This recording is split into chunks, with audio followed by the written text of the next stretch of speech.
When we picture World War II, we often imagine the same places: Normandy's beaches, the ruins of Berlin, or the frozen forests of Bastogne.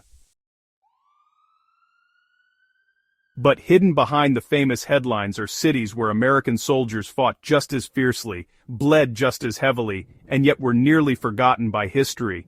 These battles shaped the outcome of the war, but their names rarely appear in documentaries or textbooks. Today, on Strange History, we're uncovering 7 forgotten World War II cities where Americans fought their bloodiest, hardest battles, and the reasons history left them behind. St. Vith, Belgium, the forgotten heart of the Bulge. While Bastogne became immortalized as the symbol of resistance during the Battle of the Bulge, another small Belgian town, St. Vith, was equally critical. Situated at a crossroads deep in the Ardennes, it became a vital strong point for the American 7th Armored and 106th Infantry Divisions.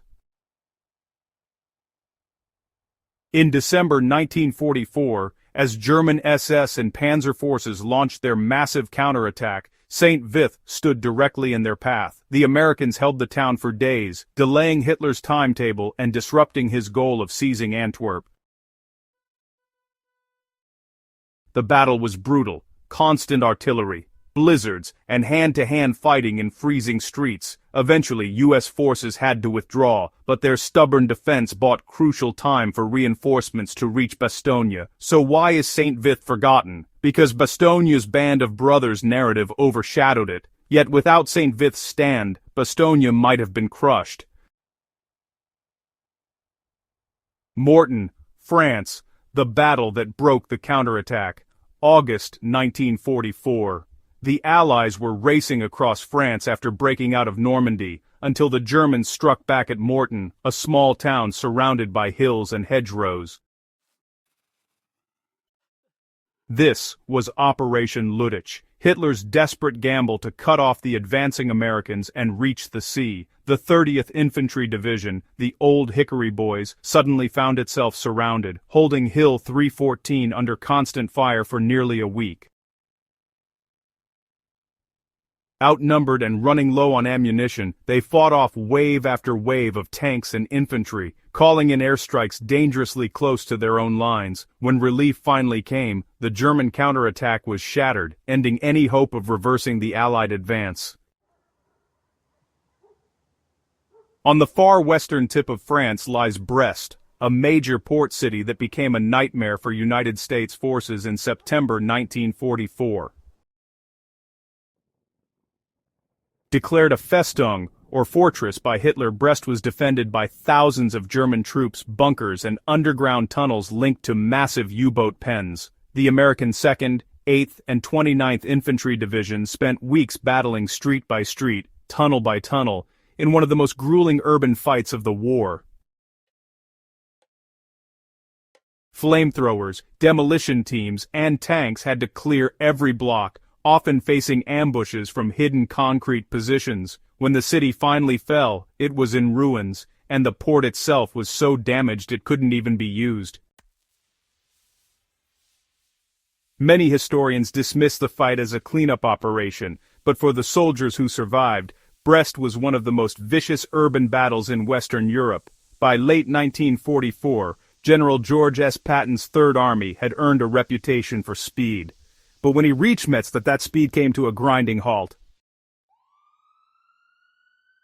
Metz was no ordinary city. It was protected by a ring of pre-World War I concrete forts, armed with artillery, and surrounded by flooded fields. The Germans knew Patton's armor couldn't easily maneuver, forcing his men into close-quarters combat. The siege dragged on for weeks through heavy rain and fog. American engineers used flamethrowers, satchel charges, and tank destroyers to blast through 19th-century fortresses designed to resist anything short of siege artillery. When Metz finally fell, Patton had lost more men than in some of his entire campaigns, yet history barely remembers it, overshadowed by his more famous fast-paced advances later that year. In October 1944, American soldiers entered Aachen, the first major German city to fall to the Allies. The 30th and 1st Infantry Divisions fought through 2 weeks of brutal house-to-house combat, battling German troops who refused to surrender. Every building was fortified, civilians were trapped in basements as tanks blasted through walls, the city's medieval streets turned into killing zones, and flamethrowers cleared snipers from attics. Just south of Aachen lay the Hurtgen Forest, a dark, tangled nightmare of trees, mud, and minefields. The United States Army fought here from September of 1944 to February of 1945, trying to clear the dense woods and reach the Rhine River. What was supposed to be a short operation became a months-long bloodbath. Trees exploded under artillery fire, sending lethal splinters through the air. The weather froze men in their foxholes. Villages like Schmidt and Wassenack were fought over, lost, and recaptured again. More than 33,000 American casualties were recorded, one of the costliest battles of the entire war. Yet because the forest itself wasn't a city, history often skips it. The Hurtgen campaign is remembered by veterans as the meat grinder, but by the public, it's almost forgotten. In March 1945, American soldiers of the 9th Armored Division stumbled upon a miracle. The Ludendorff Bridge at Remagen was still standing across the Rhine. Without orders, they seized it in a lightning attack, crossing the river and establishing the first Allied bridgehead into Germany itself.